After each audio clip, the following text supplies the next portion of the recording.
Welcome, and thank you so much for joining this very special and also first English edition of the Year Plan Day. And I did this a couple of weeks ago in Dutch, actually, and I did that for a couple of times now, but this is the very first English edition. And the timing of this for me personally is always just the best when it's between Christmas and New Year's. But it differs a bit from where you're from, and I think there's never a bad moment to take a little bit of time and to think about past year and to take a step back and also think about what's ahead. And even though we are already halfway the first month of the year, time flies. I think it's still a great opportunity to think about that for a little bit. So again, thank you so much for joining. This, of course, is a part of the international launch of the book, which is something that I have been looking forward to and thinking about for a long time. And I'm very excited about it, and especially to see what the long-term effects will be and the responses will be, because nothing is as nice and as great to hear from people that they apply some of the things that I wrote just mainly as a guide for myself, and then having that be a huge help for them. So I'm really looking forward to that. And this year plan, which is part of the middle section of the book, Grip on Your Year, is something that I live by, something that is not just in the book and then forgotten, but something that I return to every year and also every quarter. And I will show you how I'm doing that. And thinking about my own plan and also reflecting a bit on my own plan for last year, for 2021, it really changed how I spend my time, both what I spend my time on and also what I do not spend time on, which is equally important. So for one of the things that I did in the beginning of the year is decide to make the international launch a huge priority. So in the first couple of months of last year, signed with an agent, finished this translation, also signed with publishers for I think now about 8 countries, different countries, which is great. But also one insight for me looking back, which is something that's a key part of doing this year in review, is that actually Grip turned to be returned to its original position as a side project. And that's great because I'm working on a new startup, which is called Rise. And 1 year ago, I mapped out the route of approaching that and tackling that as part of this year plan.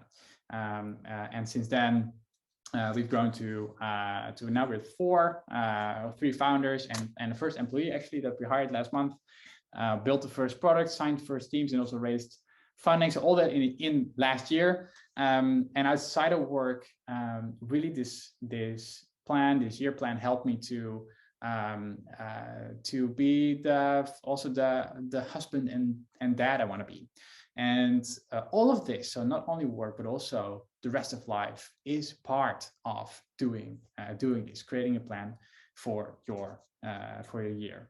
Maybe you know this saying of Stephen Covey.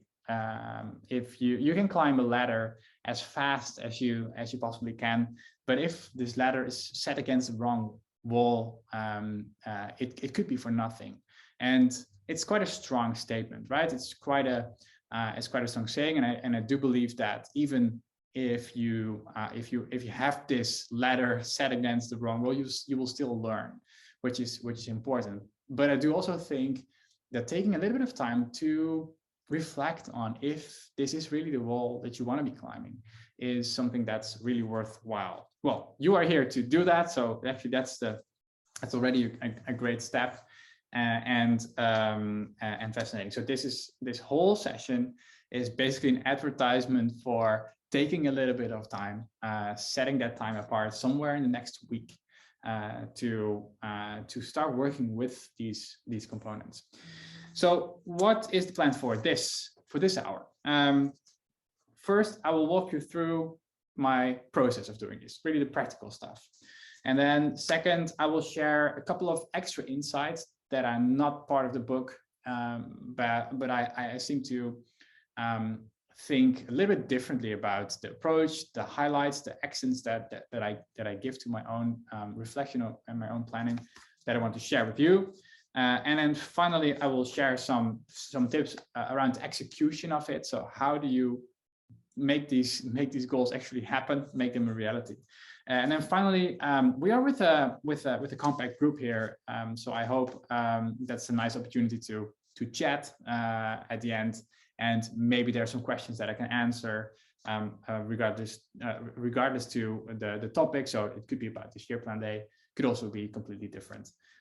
We can get to that. So this is quite a lot. So I'm known for doing dense sessions. So I will drive as fast as possible through these kind of things. I will share the video with you later as well, so you can take a peek at the segments that were particularly interesting.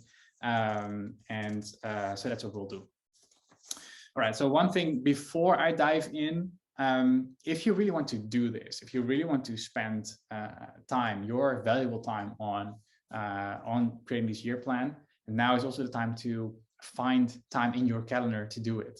Otherwise, the chances are huge that you won't do it. So this is a really good time if you want to do that, to find, if you can find a couple of blocks, maybe 2 or 3 hours here and there, some evenings or maybe part of a weekend, where you can be alone, where you can be in a good quiet setting to sit down and go through this exercise that will really help and give you the value out of it. All right, so diving in the first section, so how does this planning part work? And you can find the details of this in the chapter that you got when you pre-ordered the book. So that's already the stuff, that's the text outline. But in a nutshell, how this works is basically 3 steps. And these 3 steps will give you each of them give you a part of a finished product.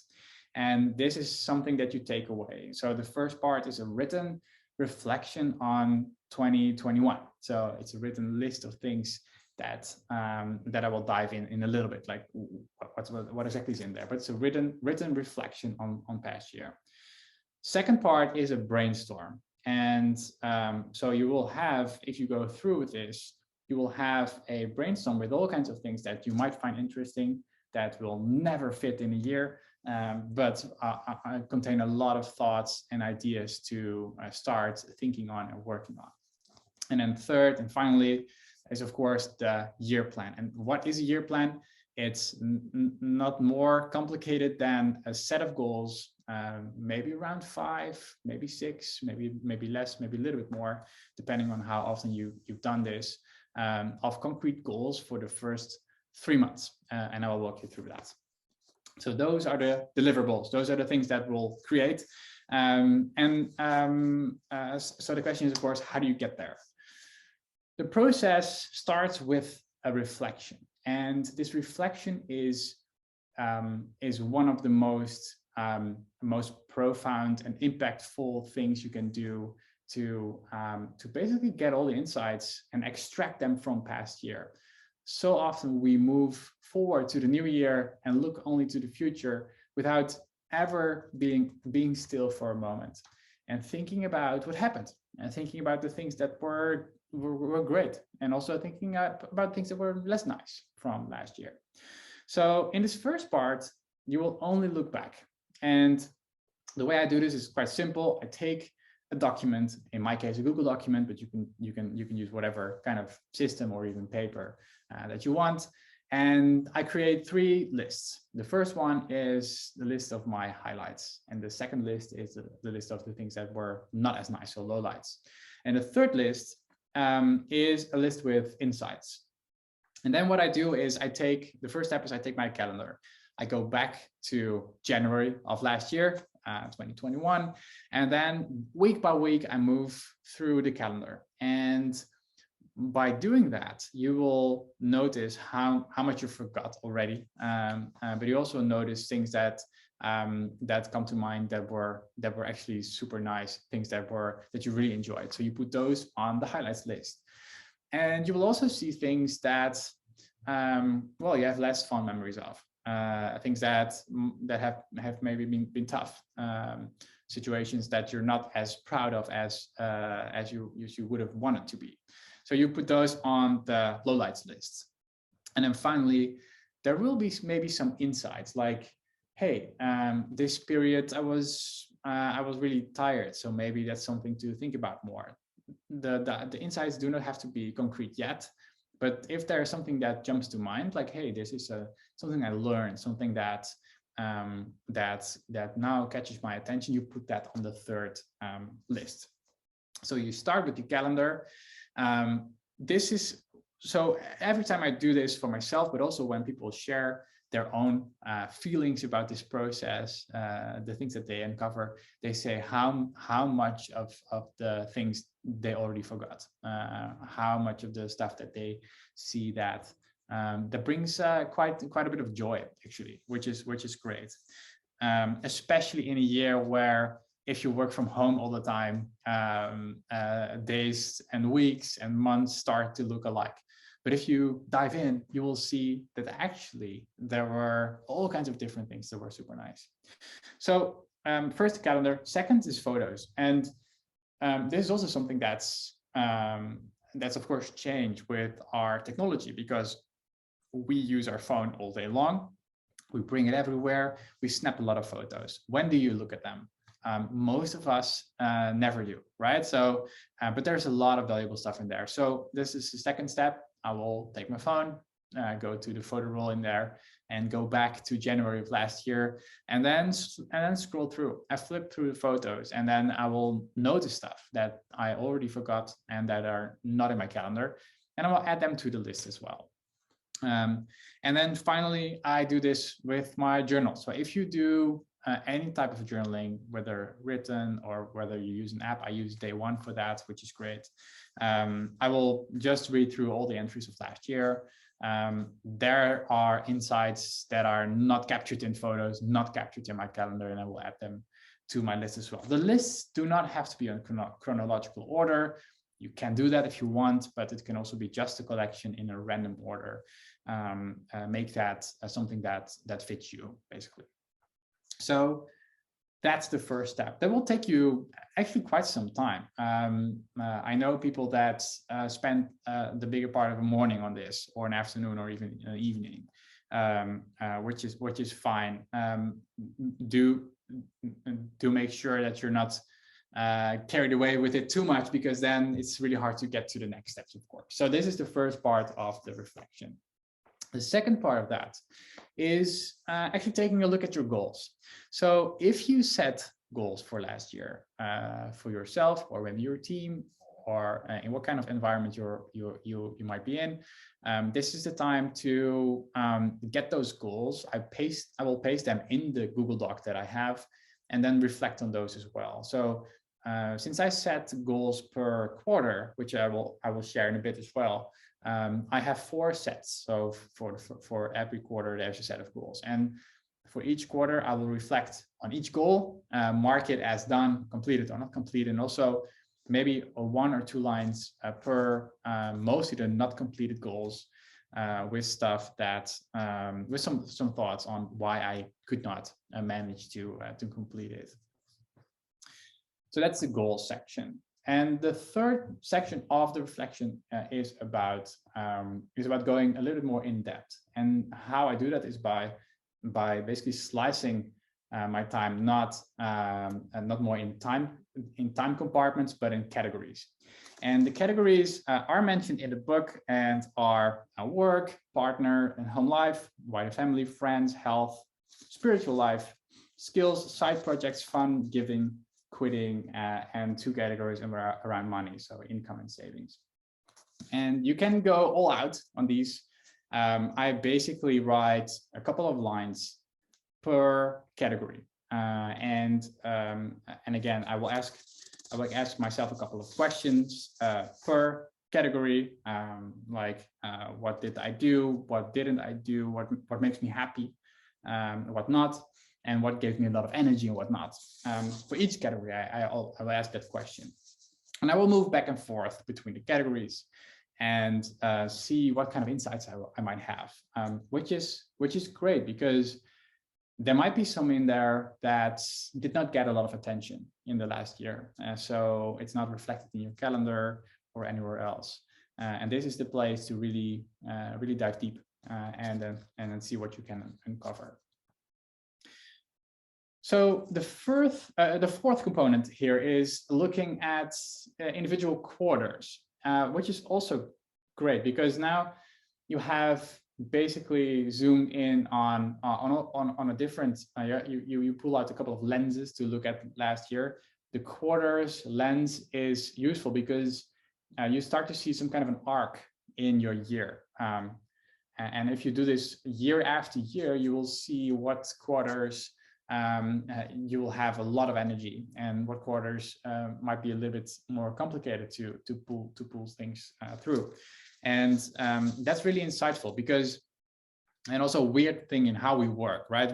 We treat every week as the same, and we tend to do that with our year as well. We require from ourselves that we perform like on a stable level all year through. But obviously that's not really how we are wired.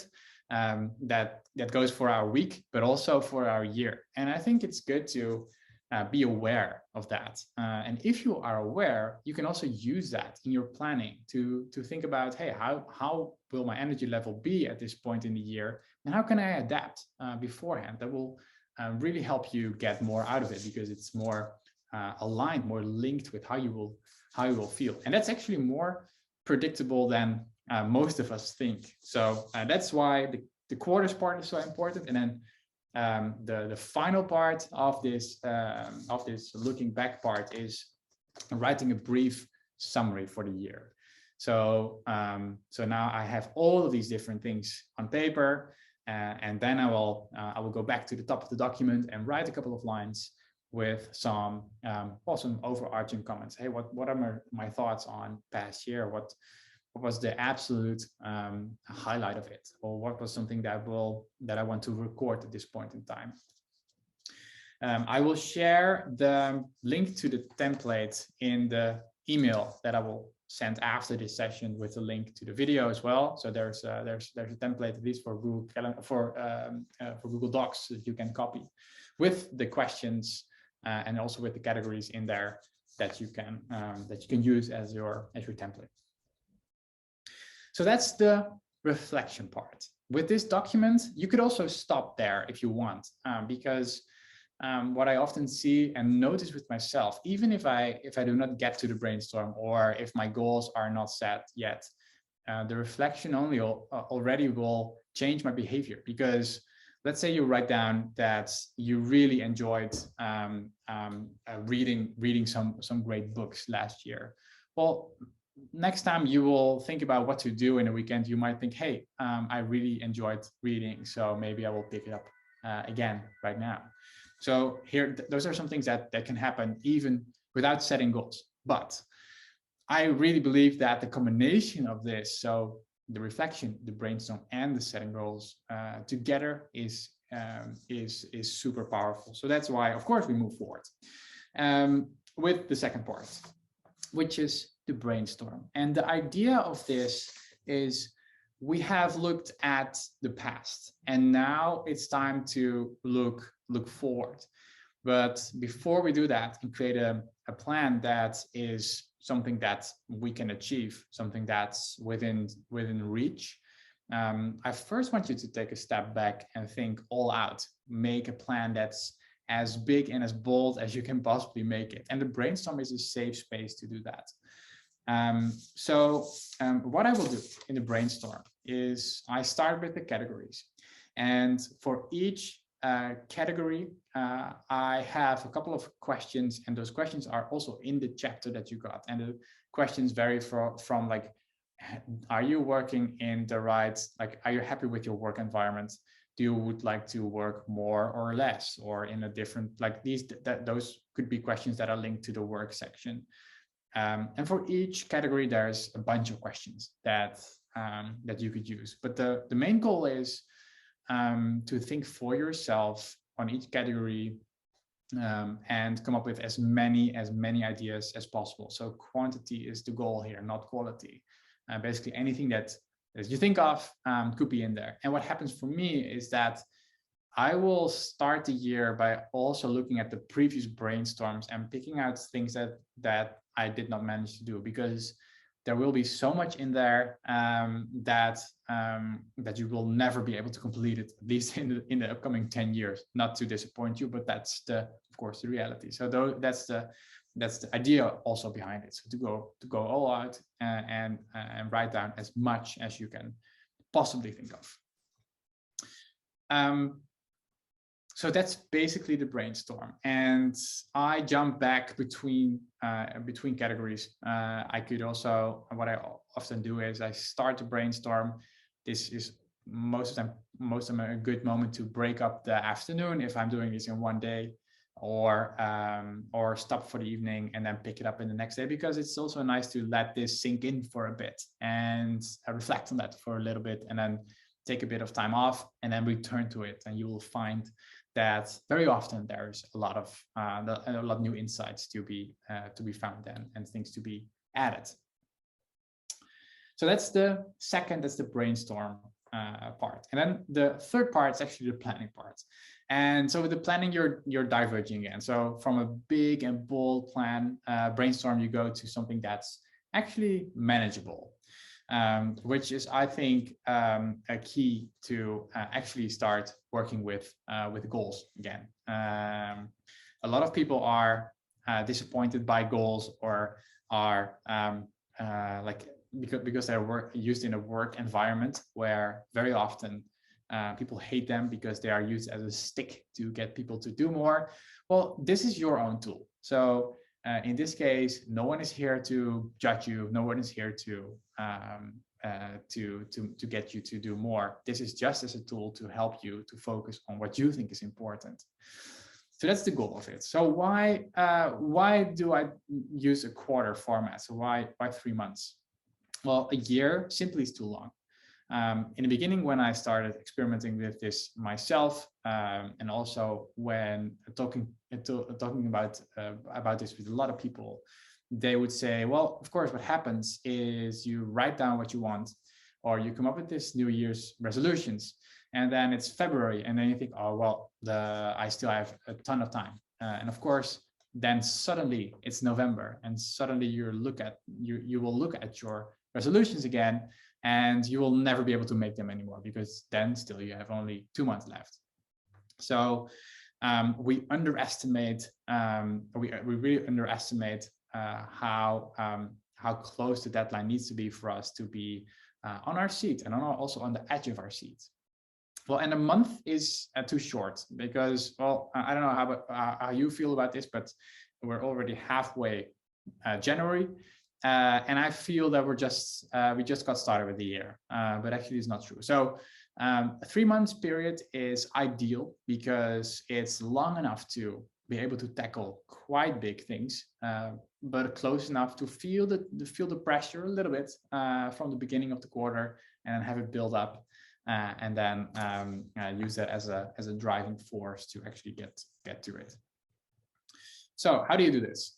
I start with picking 1, 2, 3 items per category. So then you have a long list of things that get your attention, that you like. So you highlight those and think, okay, this could be my plan for the first quarter.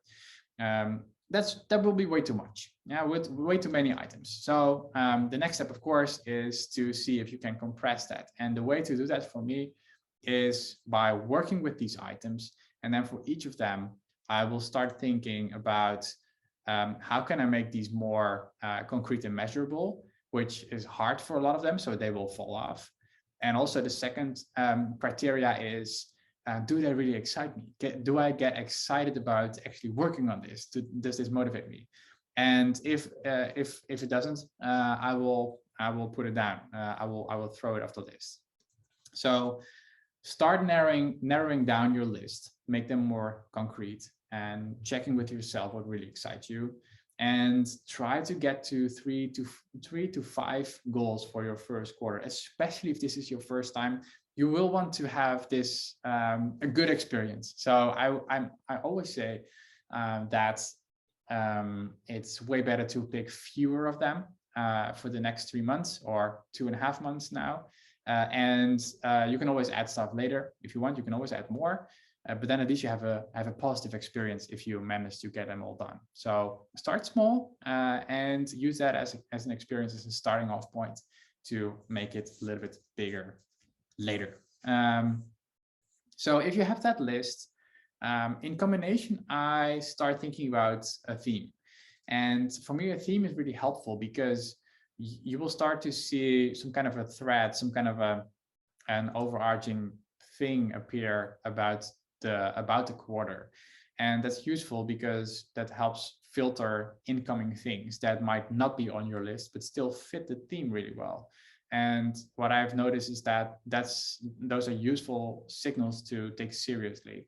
But also it helps to say no in an easier way. So I've heard from people say, for example, for specific quarters, hey, this is a quarter to take it a little bit easier, to do a little bit less, or really like focus. Maybe sometimes the theme is and the keyword is work, or is a vacation, or taking it a little bit easier. And that helps because if people say, can you help me with this extra project, or are you willing to jump on a new thing right now, you could actually talk about this theme and say, hey, well, I don't think this fits because this is actually the theme that I set for the quarter. So it helps you to also hold off from both others and also for yourself to see if it fits the theme.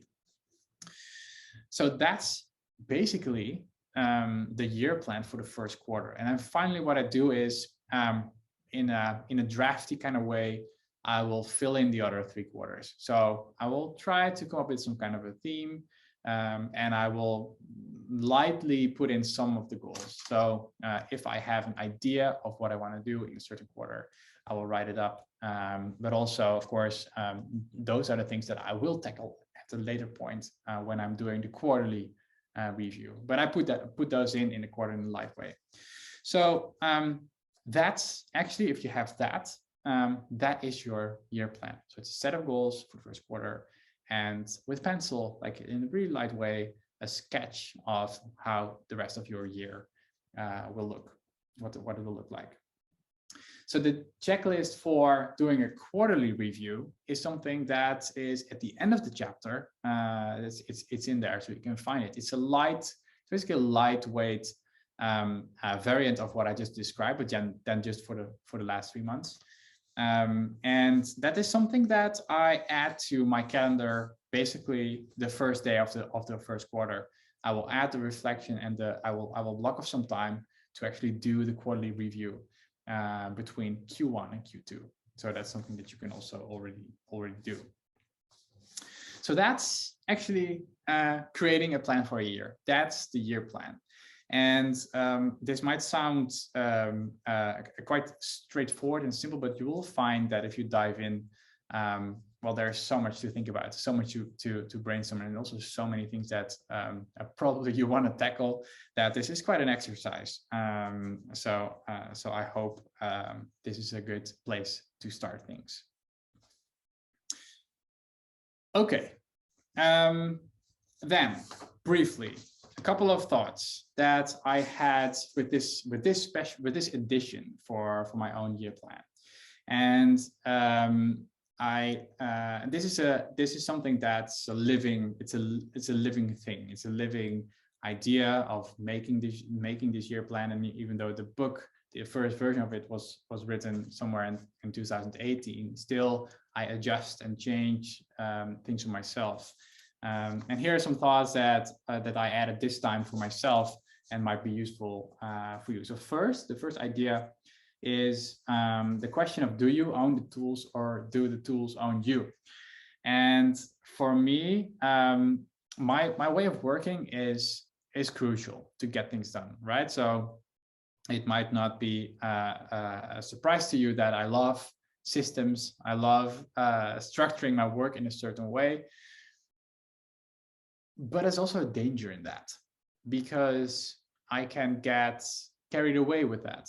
And maybe you do too. So my trigger here is a question. Do you do the things because you expect them of yourself, or do you do these systems, these tools, because they really help you move things forward? And what I suggest is to add this as a separate category to your edition, to reflect on that. So what should you maybe let go, or what kind of experiment could you try in this time to change your own system, to change the way you work? So I'm really not talking about the content of the work, but what you do, but more how you do it. So what kind of tools do you use? What kind of habits and what kind of routines do you use? And how married are you to those routines and ideas? And how willing are you to let go of them and try what happens if you don't do these kind of things? Because of course, the lighter your system is, the easier it is to maintain, also to keep up with it. And the more time, of course, you can focus on other stuff. So that's the first thought. And finally here, it's good to realize that if you think you don't have a specific system for a certain thing, so let's say maybe you don't have a really expansive note-taking system, for example, you still have some kind of way of doing it. So there's always something, there's always a tool. You're never really doing nothing. So there's also always something to reflect on and something to improve on, or to say goodbye to. So that's the first trigger. The second is a completely different one. And someone was telling me a while ago that he reflected on past years, and he basically stopped thinking that Corona in its current way would go away. And he mentioned that gave him a lot of freedom. And then I reflected on that a little bit and thought, I'm still fighting against what's going on, and waiting with certain plans and ideas until we are back to normal. And while that might happen, we don't know. I don't know.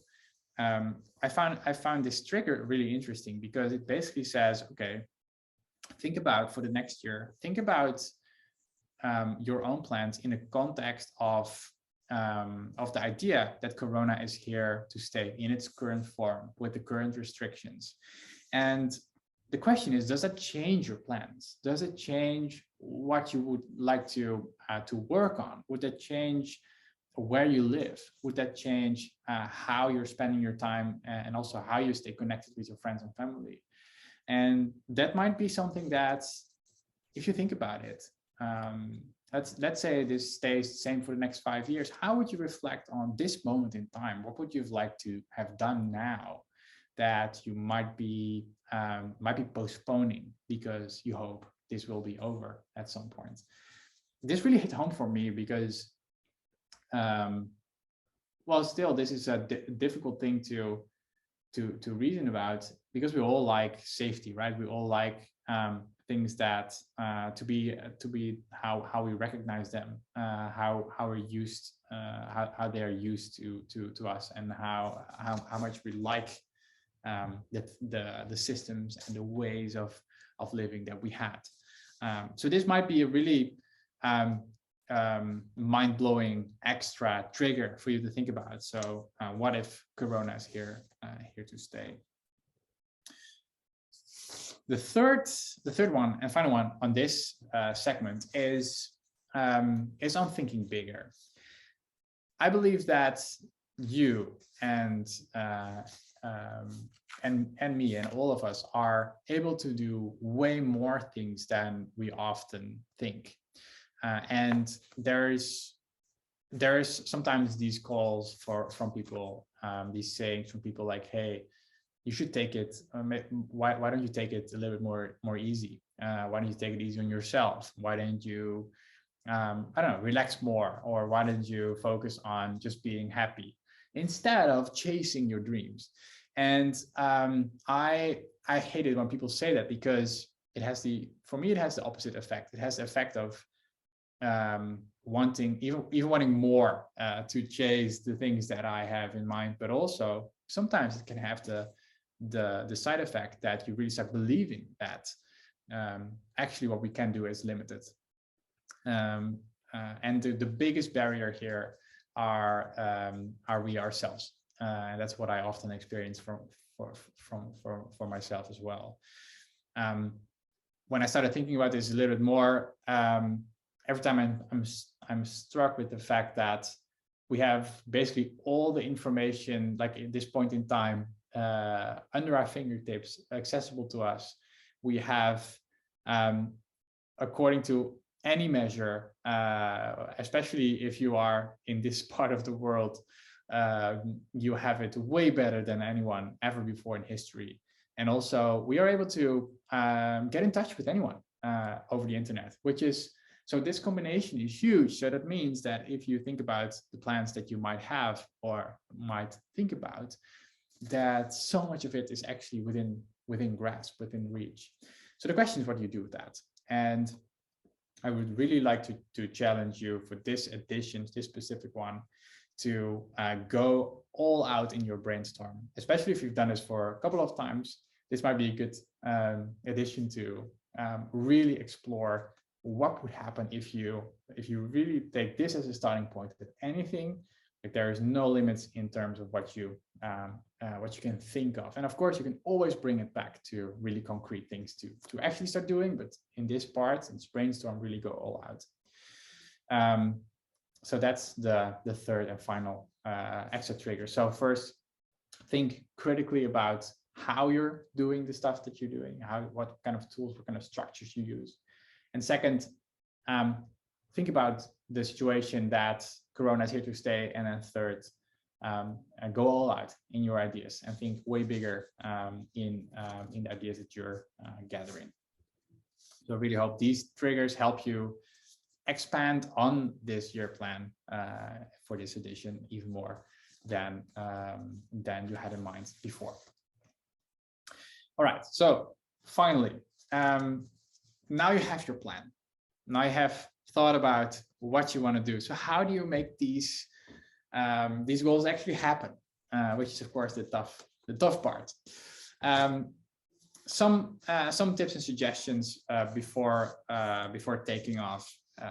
One, of course, have fewer goals. So that's something that I referred to earlier, which makes total sense. It's a bit obvious. The second one, and make sure in the language that you have a very first concrete next step that you are going to take towards the goal. The thing is that you want to, just like you do on a daily basis with your to-do list as well, where you should make sure that the things that are in there are really actionable. You could do the same for your goal. So in writing down, you could already think about what your very first action will be. And you could even go a step further and create something that I call a map for a goal. So if you have a goal, you could spend a little bit more time on that and think about, okay, what are the first 4 or 5 steps? What is the support that I could already arrange up front to help me get it done? What are the risks involved? So those are the things that you could actually already line up if you are really planning on nailing a very, very tough and difficult goal. The third tip here to achieve your goals is, of course, adding your goals to your weekly review, or Friday recap, as I call it in the book. The Friday recap is a weekly session with yourself of 30 minutes every week, where you go over last week and plan out your next one. You will find it in the book as soon as you have it, but one key element of this is that this is a checklist for you. You can add stuff on this checklist that you go over every week. And for me, the goals are a big part of it.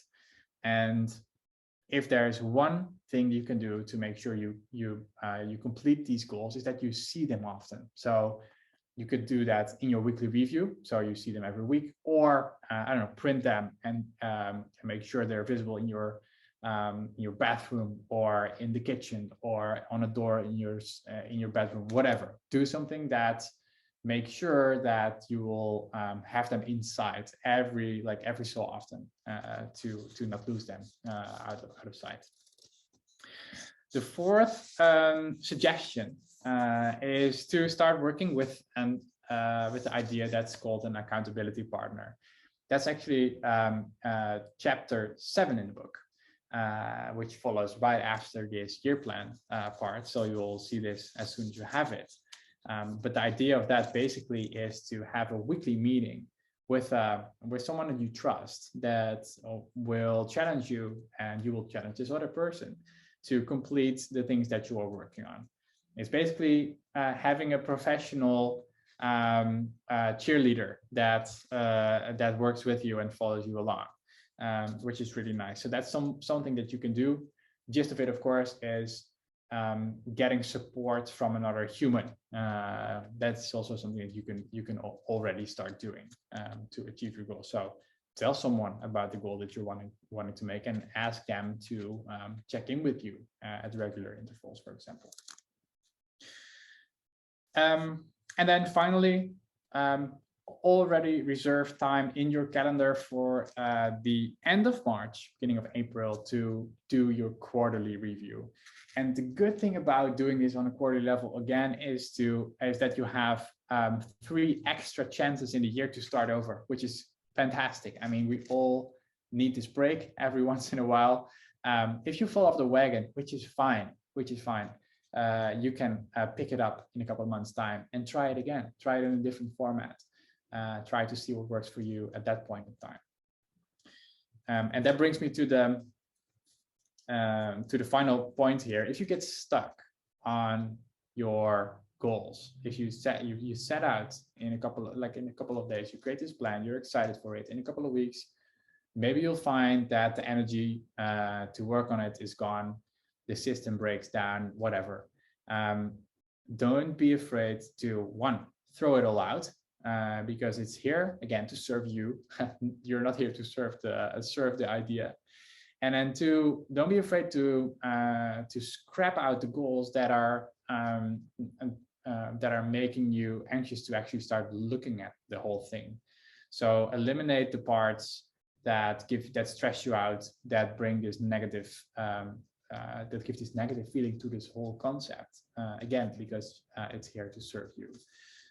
I did this the past couple of quarters. There were tough quarters. There's a lot of stuff going on, and each and every quarter, I like in the second or third week, I felt, okay, this is not working for me. This is too much, or I cannot make this. I scrap it out, I replace it, or not even replace it, and that's fine. I'm still here. That's fine, and that makes the whole thing a lot lighter. So you are definitely not married to the list. Okay, that is a lot. I know that. So that's a lot of stuff to think about, and I think the gist of it is also that this is something that you can experiment with, adapt, and make your own. Change it in a way so it gives you a ton of energy and excites you to start working on this. It is really easy to just do what feels good. It's also really easy to just start at the top of your mailbox and do what others ask you to do, like their responsibilities. It's easy to get into reactive mode. It's also really easy to just let things happen. Breaking this cycle and starting off with thinking about what's actually important to you is actually the way to break this cycle. And one, the fact that you're here is an underscore of underlines that you're willing to do that, and I think it's also a really, really great and practical way of doing that. But this is also an encouragement that you're well on your way to actually do that, and I think that can bring a lot if you only start with really small changes that that you're looking forward to that can build up to massive things. So yeah, that's a bit of the idea behind this, and I really can't wait to hear back in some time or some way what it brought you, and to see and hear about the effects of it. So thank you so much for joining me so far, and there is some time, I guess. There is a couple of minutes left. So if you have any questions, I'm here. You can add them in the chat if you want, or you can just speak up. There's some time. Happy to answer. And otherwise, I will just let you go and have you enjoy your day or your evening, wherever you are.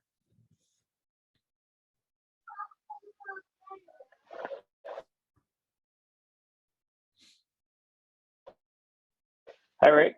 Hello. To say thank you. I've followed some of your stuff for a while, and it's always been tremendously helpful. So yeah, just to say appreciate it. Thanks, man.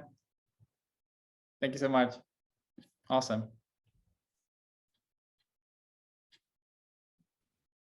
How do you find time to actually start with this? Because I find it hard to do it during work hours and at home with a baby and just being tired on the couch. There's no energy and space in my head left to start with it. Well, that's a really good question, and I think I would not beat myself up over that. So that's the starting point. And two is what I do at home, because I also have small kids, is that we try to give each other a little bit of room and try to get a little bit of support to get a couple of hours for me, but also for my partner to do this. So if that's a possibility, that's maybe something. And the other is that I noticed, and I've seen and heard back from people that this can have so much of an effect on your work that people also sometimes get some time during their workday to work on at least the work part of this, which can already have a huge effect also on your outside of work situation, because of course, if you manage your work in a better way, this will also free up time and energy outside of work. Of course, I don't know your specific situation, your specific job, specific work, and stuff like that, but that could be a place to start. And then finally, you can also split this up. So you can do this in 30-minute increments every week, and then really start small and take it from there. But I know the situation with small kids and an exciting but also tiring job. So I know that might be tough. And then it's still okay. It's still okay to think about, okay, what can I do that helps me forward? And maybe in a year or some other time, you can really take it to the next step. Take it a step deeper. If it makes sense. Thanks so much. Yeah. Hi, Rick. This is Freddie. I was wondering if that was difficult to stick on the weekly recap. Like, okay, you're planning a Friday 30 minutes to do the recap, and then still because something pop up in your life you cannot stick to, and 1 week, next week, and then on third weeks it's starting to get difficult to have like a really feeling, say, oh, I cannot stick to the weekly recap. Yeah. Any suggestion to people struggling with this? Yeah, it's a good question, and some things that I've seen work for a lot of people is one, experiment with the timing. So if it's really hard to stick to it on a Friday because there's always something going on Friday, or maybe you're super tired Friday afternoon, well, then try the morning, or try some other, like some people do this Monday morning, first thing, right? That's also a possibility. So varying with the moment is first.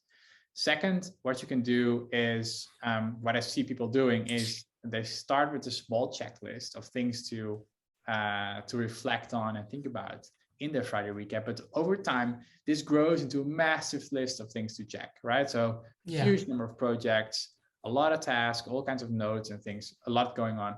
So maybe that's the reason that you're postponing it, because you think about it and you think, okay, that's 2 hours of work every Friday, right? So the solution then is to cut it down, to only do what's essential, and see if you can really compact it to 30 minutes. One of the things that I see, also notice for myself, is that I tend to get into execution mode within my weekly review. So I see a lot of stuff and I think, oh, I can do this right away. With that, it turns into doing the work instead of organizing the work, which is what it meant for. So that could also be a suggestion, to really stick to the cleaning up part, the organizing, scheduling part, but not getting into the execution of it, if that makes sense. So those are 3 suggestions. The 4th one that I could think of is what really worked for me as well is making an appointment with a friend to say, okay, I'm doing this on Friday, 4 p.m. You do the same, and then we'll notify each other if we're done. So we keep each other on track a little bit. Okay. Accountable partners. Exactly. Okay. Yeah. And how did you do? If something also happened to me is I saw some books. It's quite interesting. I kind of reference info or read later or see it later, but it never happens. And then this list also building up, and then eventually you read off away, or you put on side and forget it. I feel really bad on this. I don't know this. Is anyone have experience on this, or do you have any good tips to tackle on these issues? Well, the question that I would ask is it really necessary? That would be the first question, to actually read them, because for these type of things, I do tend to believe that it's also good to let go of the fact that there's way too many books in the world that you can ever read. There is way too much content that you can ever watch. And I get frustrated by that as well. But that's a fact of life. And the more content I'm with that, the easier it is to just declare, read later, list, bankruptcy, and then throw it all out. Because if it's really important, then people will send it to me again, which is really freeing. So that's the dealing with it part. That said, if you really want to do something, I believe it should be on the calendar. And if it's really important to your work, for example, to stay on top of things, well, then experiment with a set moment in your week where you spend 15 minutes reading off this list. For example, on a Saturday morning, or like spend a little bit of time at the end of the workday or beginning of the workday to read. Those might be ideas to chip away a little bit of the things that are in that list. Yeah. Oh, great. Okay. Thanks, Rick. Nice. Yeah, Fred, the YouTube things are not coming back anytime soon, because it's so much work. It's so much work. Okay, thank you so much. Okay, guys, if there's not any more for now, then I again want to really thank you for joining the session, supporting the project, which is huge to me. So thank you again, and hopefully we'll see each other again soon. And good luck with creating your plan. You know where to find me. So if there's any other questions and stuff like that, feel free to jump on the email, and hope to see you again very soon. Thank you so much.